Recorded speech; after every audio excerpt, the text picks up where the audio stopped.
Radio Swift 1200 M ਦੇ ਸਾਰੇ ਸਰੋਤਿਆਂ ਨੂੰ ਮਨਿੰਦਰ ਸਿੰਘ ਗਰੇਵਾਲ ਵੱਲੋਂ ਸਤਿ ਸ੍ਰੀ ਅਕਾਲ। ਅੱਜ ਅਸੀਂ ਹਾਜ਼ਰ ਹੋਏ ਹਾਂ ਸਰੀ ਸੈਂਟਰਲ ਦੀ ਫਾਊਂਡਰੀ ਦੇ ਵਿੱਚ, ਜਿਹਦਾ ਕਿ ਅੱਜ ਉਦਘਾਟਨੀ ਸਮਾਰੋਹ ਹੈ। ਇਸ ਉਦਘਾਟਨੀ ਸਮਾਰੋਹ ਦੇ ਦੌਰਾਨ ਕਈ ਮਹਿਮਾਨਾਂ ਨੇ ਸ਼ਿਰਕਤ ਕੀਤੀ, ਜਿਹਦੇ ਵਿੱਚ ਮੇਅਰ ਬ੍ਰੈਂਡਾ ਲੌਕ ਤੇ BC ਦੇ ਮਿਨਿਸਟਰ ਆਫ ਹੈਲਥ ਵੀ ਪਹੁੰਚੇ ਸੀ ਤੇ ਲੋਕਲ MLAs ਦੇ ਨਾਲ ਹੋਰ ਵੀ ਕਈ ਸੱਜਣ ਮੌਜੂਦ ਸਨ। ਇਹ ਫਾਊਂਡਰੀ ਨੂੰ ਬੜੇ ਹੀ ਖਾਸ ਮਕਸਦ ਦੇ ਲਈ ਹੋਂਦ ਵਿੱਚ ਲਿਆਂਦਾ ਗਿਆ ਹੈ, ਜਿਹੜੀ ਕਿ ਨਸ਼ੇ ਦੀ ਲਤ ਨਾਲ ਜੂਝ ਰਹੇ ਨੌਜਵਾਨ ਅਤੇ ਮਾਨਸਿਕ ਬਿਮਾਰੀਆਂ ਕਾਰਨ ਪਰੇਸ਼ਾਨ ਲੋਕਾਂ ਨੂੰ ਇੱਕ ਰਾਹਤ ਦੇਣ ਦਾ ਜ਼ਰੀਆ ਬਣੂਗੀ। ਇਹ ਫਾਊਂਡਰੀ ਦੀਆਂ ਸਾਰੀਆਂ ਸੇਵਾਵਾਂ ਬਿਲਕੁਲ ਮੁਫਤ ਹੋਣਗੀਆਂ, ਜਿਹੜੀਆਂ ਤੁਸੀਂ ਐਪ ਦੇ ਜ਼ਰੀਏ ਜਾਂ ਇੱਥੇ ਇਨ ਪਰਸਨ ਪਹੁੰਚ ਕੇ ਵੀ ਲੈ ਸਕਦੇ ਹੋ। Good morning, everybody. Good morning. If I could just get all of your attention here. Thank you all for being here today. I see we have an amazing crowd. So good morning, everybody. Thank you for joining us here today. I'm Amna Shah. I'm the Parliamentary Secretary for Mental Health and Addictions and the MLA for Surrey City Centre, which is where you are right now. And woohoo, exactly. Before we begin, I just want to acknowledge my colleagues here. We're joined today pleasantly with Mayor Brenda Locke. We're also joined today with MLAs Gary Begg and MLA Jesse Sunner. And I'd also like to welcome some representatives from the Surrey Police Service. Thank you for being here. And I'd like to acknowledge that with respect to the history, customs, and culture of the Coast Salish peoples on whose traditional lands and home we meet here today, I'd first like to honor and welcome Cyril Pierre and his son Terrence Pierre from the Katzie First Nation to lead us in a traditional welcoming and blessing ceremony.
Thank you very much, Cyril and Terrence, for welcoming us here today.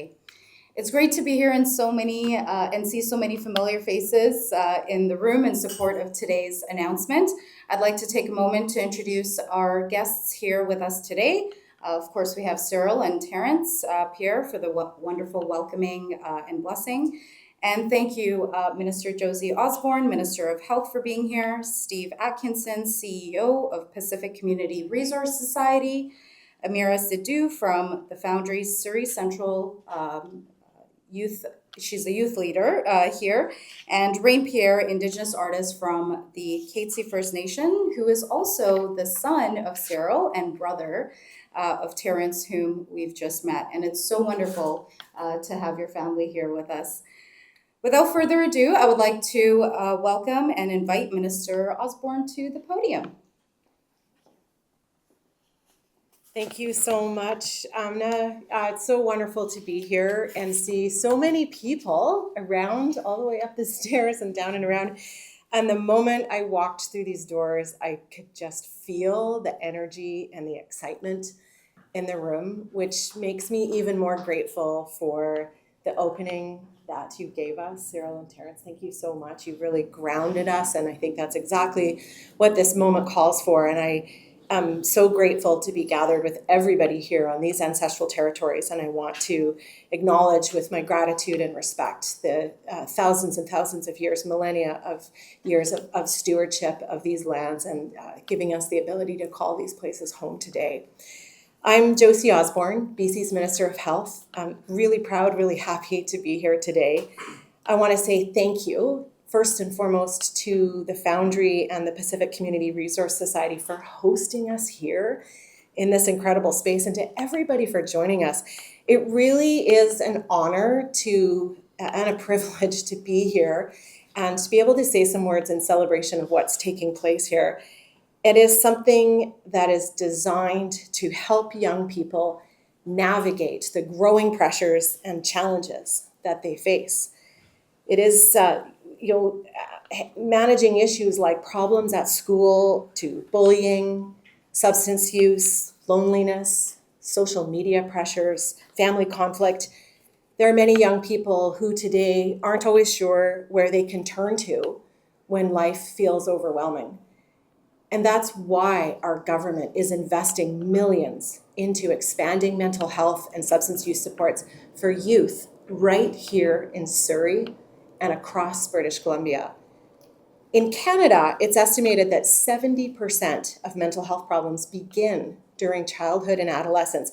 And that's why early intervention and supports for youth and young people are so important. We know that low barrier, confidential, and welcoming supports are essential to make it easier for youth to reach out for help and to get help early. I am so pleased to be here with everybody to celebrate and announce the official opening of the 19th Foundry location in British Columbia, right here in the heart of Surrey, Foundry Surrey Central.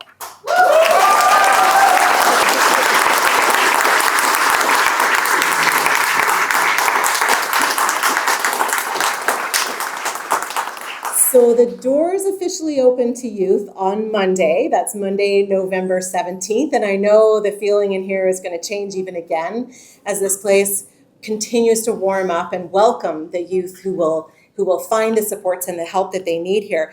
It means that youth here in Surrey can walk right in and they can access same-day support right when they need it most, without a referral, without having to jump through hoops. This new location that's operated by Pacific Community Resource Society will provide a full range of Foundry's core programs, and that includes drop-in counseling, peer support, physical and sexual health care, access to groups and workshops, and support with education and employment. And alongside these Foundry services, I'm also really pleased to share that Fraser Health will be co-located in the same building, delivering additional youth-focused programs and coordination of services, which means further expanding access to care for young people right here in Surrey. Services available through Fraser Health include on-site teams for early psychosis intervention, developmental disabilities, mental health, and youth concurrent disorders. And there will also be primary care and sexual health services available at this location, along with a drop-in space for specialized programs. The Fraser Health and Foundry Surrey Central teams will ensure that youth can access the services and the programs that are appropriate to meet their individual needs. And that means that when a young person or a family is feeling lost, uncertain, unsure where to go or where to start, that Foundry Surrey Central will be a welcoming and safe place to begin that journey towards healing and hope. This new center is going to make such a difference for so many people. And our government is just so tremendously proud to be part of this positive addition to the community so that young people no longer have to carry so much weight and pressure alone. Thank you so much for having me here today. I'm just absolutely delighted and so proud to see all the work that's gone into this. Thank you.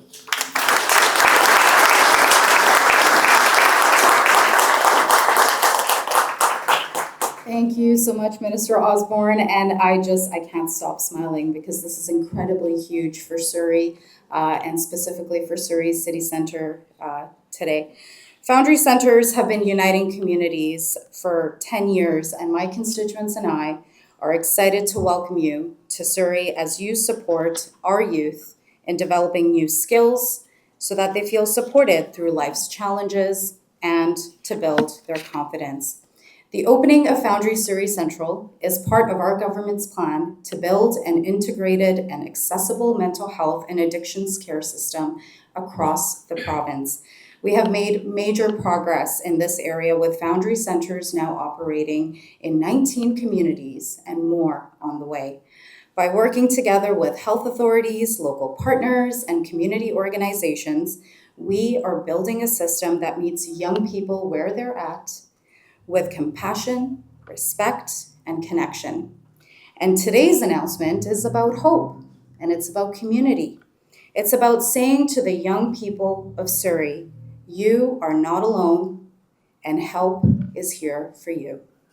Thank you to Foundry, the Pacific Community Resource Society, Fraser Health, Health Canada, and everyone who has worked so hard to make this day possible. Next, I would like to invite Steve Atkinson, the CEO of Pacific Community Resources Society, up to the podium to speak. Please, Steve.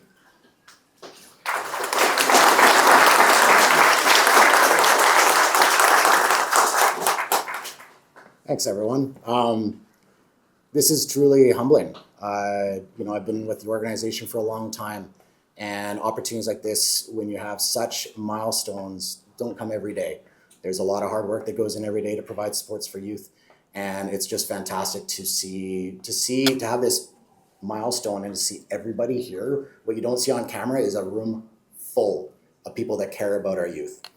My thanks to the province, to Foundry Central Office, to Fraser Health, and really most importantly to the community of Surrey for being a part of this journey and to getting us to where we are today. It's like I say, massively humbling. There have been many people contributing to get to where we are today. We have community partners and various stakeholders all contributing in a variety of different ways on the journey that we've been on to open up Foundry Surrey Central. None more important, and I really want to highlight this, none more important than the youth and family leadership tables, who have been working since day one to bring their wisdom and their vision to life. Every design decision, every decision around who we're going to work with in terms of our community partners, every decision around the services that are going to be offered have gone through those two tables and listened, and their voices have been heard. For those of you who are here or will be here one day, I encourage you, look around. The intentionality behind the space and the services and what they are trying to create has come to life, and I'm just extremely proud and grateful to those folks. Foundry is a long-term investment in our youth. It is going to help lay the groundwork for healthy adults and really vibrant communities. It's going to strengthen neighborhoods in ways that are oftentimes not necessarily seen right away, but it's felt. And that's what Foundry is going to be a part of. I won't speak to the need for Foundry. I think Minister Osborne spoke to that eloquently. But just to know that it is needed. Our young people need these supports. They deserve these supports, and they deserve the vision that Foundry and the province are bringing to the province of BC and now to Surrey. So Foundry Surrey Central, we're ready to do our part as part of this investment. We're our community partners. This is not something that Pacific Community Resources did on its own. This is an absolute community effort from all sorts of folks. But we're ready to do our part and to welcome families next week, youth and families next week. And we're excited to be part of the Foundry network, a network that's growing across the province with many more locations in development right now. And finally, we are really excited to be part of a system that listens early, responds early, and supports early. So thank you all for being here, and thank you so much for supporting Foundry Surrey Central.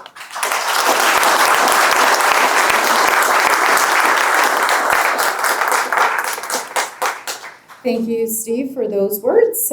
We are so happy to be working with you to deliver these services for the community of Surrey. The team at Foundry Surrey Central is ready to welcome young people with compassion and care the moment they walk through those doors. Their unwavering commitment will not only transform individual lives, but will also strengthen the fabric of our community. Next, please join me in welcoming Amira Sidhu to the podium. As youth leader for Foundry Surrey Central, Amira does amazing work on the ground supporting youth and helping them access the care that they need. Please, Amira.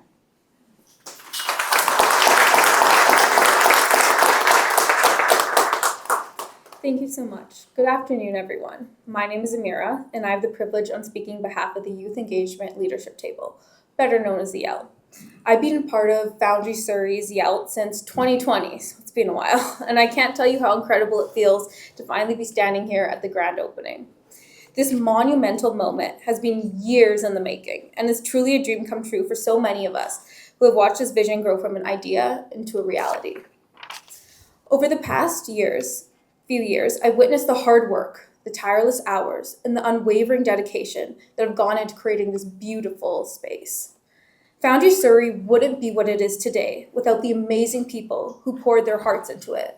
My fellow YELT members, the Family Engagement Leadership Table, and the phenomenal Foundry Surrey team, as well as many others. I'd like to give a special shout out to Jen Lowry for incredible dedication and leadership over the years, and to all the staff who have been part of this journey. Even those who may no longer be on the team will always remain a part of Foundry Surrey's family. Foundry Surrey is truly going to be life-changing. It's more than just a building. It's a safe and welcoming space where young people like me and families can come together and access the supports they need. Foundry offers services that truly meet youth where they are, including mental health and substance use support, physical and sexual health care, and help with work and education. What's remarkable is that all of these services are free, removing barriers that often prevent people from getting the help they need. For youth ages 12 to 24, being able to walk through these doors and get support without needing guardian approval changes everything. Growing up, I didn't know what mental health really meant. I just knew I felt these big, overwhelming feelings that I didn't understand. There wasn't a place like this. There wasn't a conversation around mental health. Foundry Surrey had existed back then. I know that I could have found the support and understanding so much earlier. And again, that's what makes this space so powerful. It creates hope. It reminds people that help exists and that it's okay to reach out. My hope is that Foundry Surrey will continue to grow and flourish, and that it becomes a place where no young person ever feels invisible or is told they don't qualify for support. A place where they know they matter and that their needs come first. I've been a part of the YELT, as I mentioned, for almost 5 years now. And what's kept me so committed through all this time is knowing that this work will truly make a difference for the next generation of youth who might be struggling but don't know where to turn. Foundry truly saves lives. And seeing it open today is proof that when a community comes together with compassion and purpose, incredible things can happen. As we celebrate the opening of Foundry Surrey, I want every young person to know this. You belong here. You are seen. You are heard. And you are never alone. This center stands as a promise that support will always be within reach, that mental health matters, and that together we are building a stronger, more compassionate community for youth and families across Surrey. Thank you.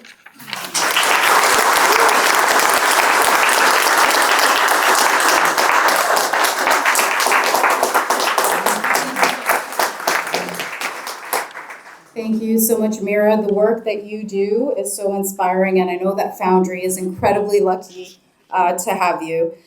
Before we conclude, we are fortunate enough to be unveiling some beautiful artwork here today by Rain Pierre. Rain is an Indigenous artist from the Katzie First Nations who strives to inspire people to pursue their passions through artwork. He is passionate about making art to help people and educating children and adults about art through the creation of interactive murals. I ask that you please join me in welcoming Rain to the podium for this honor.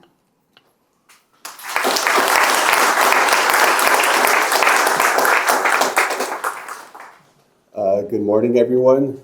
It's wonderful to see everyone here today. My name is Rain Pierre. My ancestral name is Slamuch, which means rain.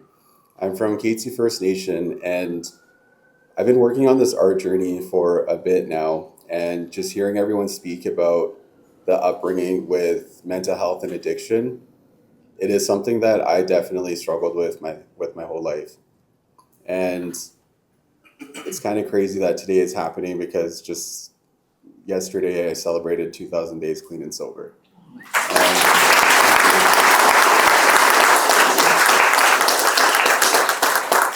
Thank you. And when I'm reflecting on like what this place means and what this project means and just how important the location of this place is, I just know deep down it's going to save lives, because not only is this a place where people can get help, especially the youth, but they can come here and call it home. And that is something that is missing when you're going through the struggles of addiction or mental health, is that sincere feeling of being alone. And when I'm doing talks with schools or youth centers like this, or anyone really, like, all I'm trying to do is share my story in hopes to inspire someone to believe in themselves. Every single person here or every single person out there watching, we all have a story and we're all going through something. And what is beautiful about us having that is that we can share it in order to help someone else grow.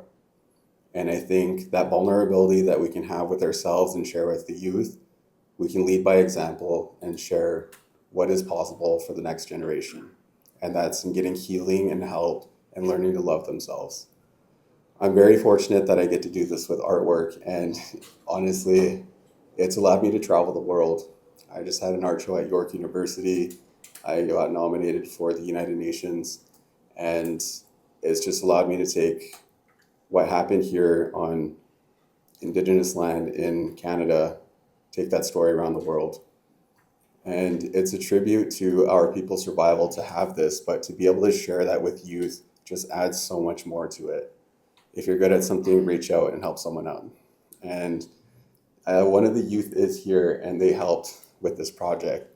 So what we did with Foundry is we reached out and we collectively got some youth, and we wanted to let them know that it's possible to collaborate on this art project. And we got artwork, and 3 artists were selected, and it's included within the mural. So it was a collaboration with the youth. And it's the beginning of their art portfolio at a young age. So they can use this project to apply for other art calls within cities. And it's just something that I wish I had when I was younger. But to see it up and everyone enjoying it and all the wonderful comments, I truly appreciate you. What this really means is we're on an uprising, and I encourage everybody today to look at themselves and just say they're proud of themselves for getting to where they are. Sometimes it's hard, sometimes you just gotta reach out and dig up that extra strength, but I'm just like sending out so much love to everyone, and I just wanna say thank you. Thank you for the opportunity to work with the youth, and thank you for being here today. And before I finish up, I just wanna give my dad the floor for 2 minutes to say his view on what this art means and to be here standing today. I just wanna say hi, Chica. Thank you all for being here today, so thank you.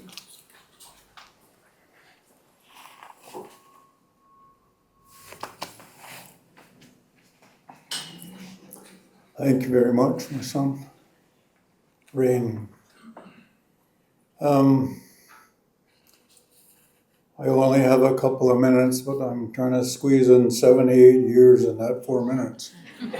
So I'm a survivor of Indian residential school in Mission City for 12 years. I know all the impacts that our people have suffered across this country. And I'm so happy to be here participating in the new opening of Foundry for the youth. I belong to a group called Three Crows Production. I've done many presentations to government people, doctors, teachers, universities, and it's regarding inspiring youth, where they came from, what they're doing today, and where they're going into the future. The beautiful work that my son has done for this facility is absolutely amazing. Out of all of these works that he does, I'm actually the first one to see anything that is completed in his mind. He lives with me. And I'm so grateful to the Creator of where my son came from and the many steps that he troubled himself with, where he stepped in to get out of it, where he's going now. He's been recognized throughout the world.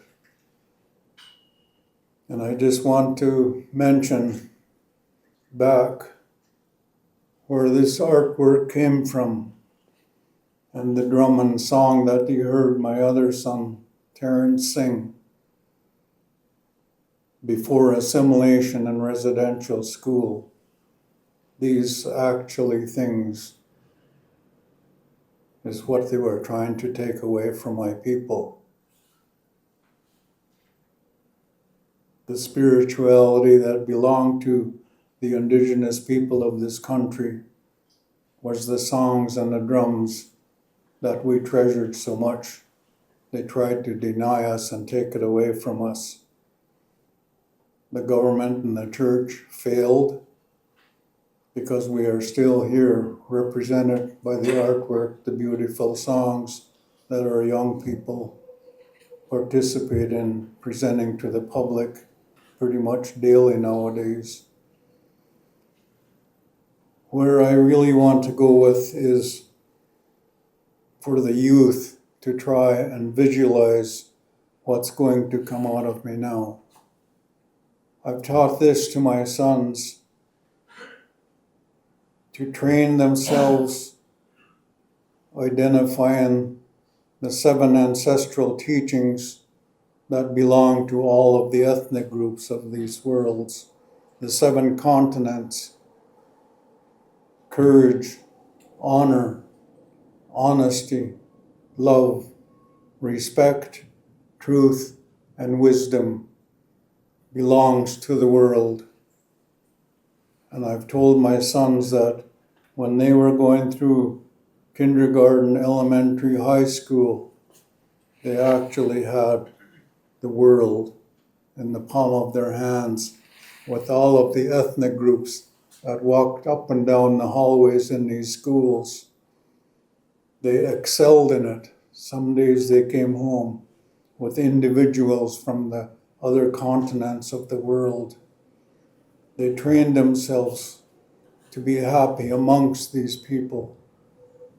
They treasured every day all it takes when you enter this school to say good morning to somebody you don't even know. That's a start. That lifts up your heart to carry on the day, to be beautiful. Throughout all of these presentations that I've done on the 7 ancestral teachings coming from the 7 continents of the world, it evolved from kindergarten, elementary school, high school, universities, and even into all of your careers that you carry. You look around you and you can see all the ethnic groups that are following in your steps, or you're following alongside of them. That's beautiful. And I want the Foundry youth to try and grasp that. That's going to make a difference in your life, to be somebody that you have been missing in yourself for a long time. The color of hair doesn't matter. The color of eyes doesn't matter, no matter where they're from in this country. Their life is going to change. Make yourself beautiful, travel a long ways and go far. Be proud of this facility. It's going to make a difference in your lives, in your parents' lives. I want you all to probably, when you go home, put your hand on your chest. Imaginary, lift your heart out and hold it and open it. Inside of that heart, we are all the same color. So that's kind of my few words for today. I'm so happy to be here with the mayor. ACM, ACM.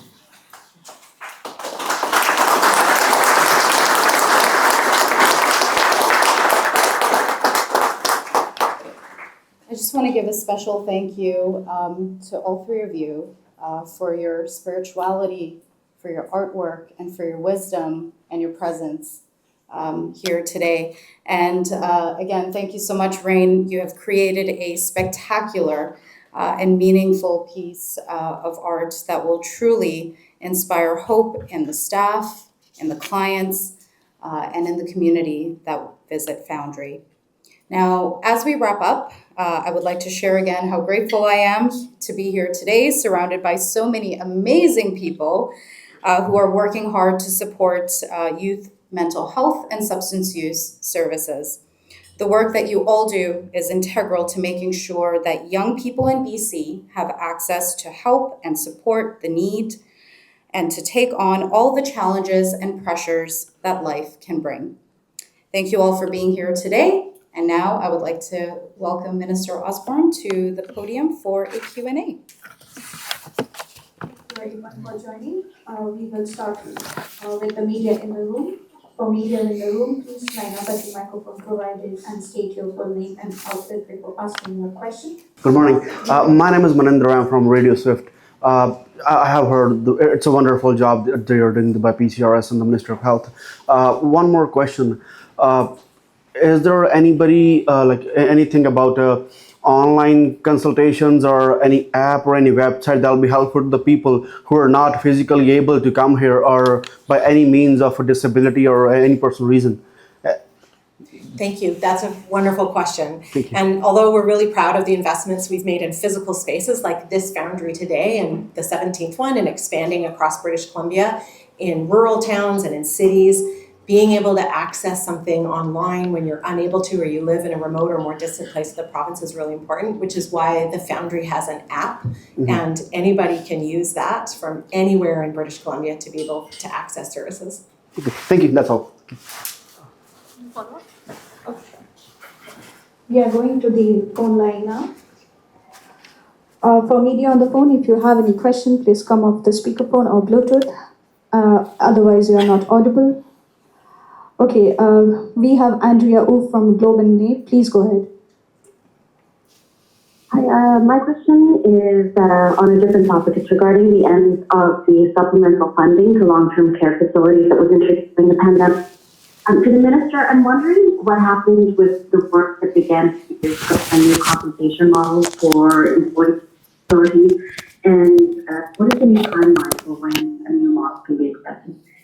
Thank you for the question. So you're referring, of course, to the temporary funding that was provided to long-term care facilities as part of a measure that was taken during an extraordinary time, the COVID-19 pandemic, and being able to support those facilities with overtime and agency staffing. Our government's focus has very much been on helping facilities reduce the need on that by looking at some of the root causes of that kind of instability. And that really is around staffing and investing in the Health Career Access Program, helping to build up the number of licensed practical nurses, of healthcare assistants in the long-term care facility world. We're working with each facility that's come forward, and health authorities are working directly with them to understand the challenges that they're facing during this time of transition.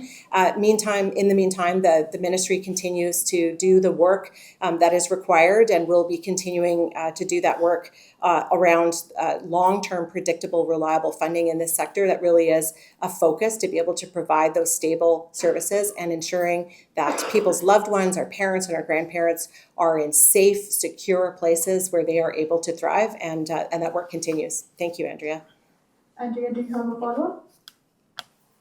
I do. I don't think I heard an answer to if there is a timeline expected for the new model. And also, as you know, some of the operators, without that supplemental funding, hundreds of beds could potentially be forced to close within the next year. Is the province considering any interim measures to reduce pressures as the new compensation model? Yeah, thank you. I understand the urgency that some facilities have been expressing, and of course, we're in close contact with the BC Care Providers Association, for example, and understanding from their members some of the pressures that they're facing.